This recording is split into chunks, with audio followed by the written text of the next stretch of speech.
చిత్తూరు జిల్లా నగరి పట్టణంలో పోలీసులకు భారీగా రేషన్ బియ్యం పట్టుబడింది. తమిళనాడుకు అక్రమంగా తరలిస్తున్న రేషన్ బియ్యాన్ని పోలీసులు స్వాధీనం చేసుకున్నారు.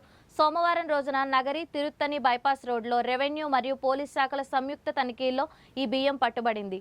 5 వాహనాల్లో మొత్తం 13 టన్నుల రేషన్ బియ్యం ఉండగా దాని మార్కెట్ విలువ సుమారు 6 లక్షల రూపాయలు ఉంటుందని సమాచారం. బియ్యం నగరి పరిసర గ్రామాల నుంచి సేకరించబడినట్లు అనుమానాలు వ్యక్తమవుతున్నాయి. ఈ తరలింపుపై గతంలో పలు ఫిర్యాదులు అందిన నేపథ్యంలో అధికారులు ప్రత్యేక నిఘా పెట్టారు. ఆ నిఘాలో భాగంగా ఈ పట్టివేత జరిగింది. ఈ అక్రమ రవాణాకు అమృతరాజ్ నడార్ అనే వ్యక్తి ప్రధాన నిందితుడిగా ఉన్నట్లు పోలీసులు గుర్తించారు. అతని వద్ద పనిచేస్తున్న కూలీలపై కూడా కేసు నమోదు చేశారు. ఈ ఘటనపై ప్రస్తుతం మరిన్ని వివరాలు సేకరించనున్నట్లు సిఐ విక్రమ్ తెలిపారు. అధికారుల అప్రమత్తతతో మరోసారి రేషన్ బియ్యం అక్రమ రవాణా వెనుక ఉన్న నెట్వర్క్ బహిర్గతమైంది.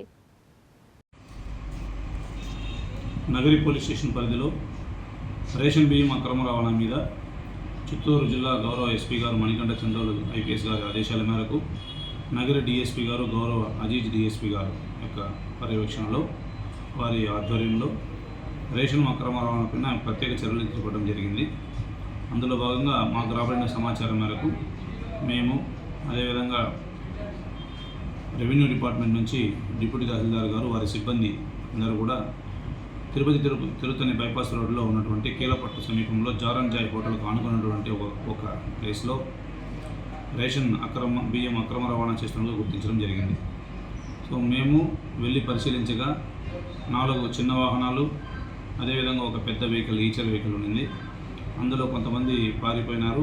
టోటల్గా 8 మంది మేము పట్టుకున్నాం.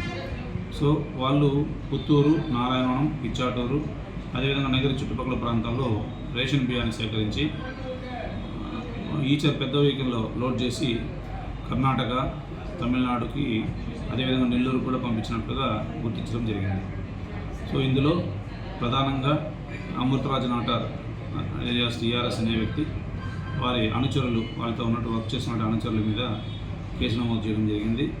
ఇది ఎక్కడికి వెళ్తుంది, ఎక్కడి నుంచి రేషన్ బియ్యం కలెక్ట్ చేస్తున్నారనేది కూడా వెరిఫై చేసి వాళ్ళ మీద కూడా చర్యలు చేపట్టడం జరుగుతుంది.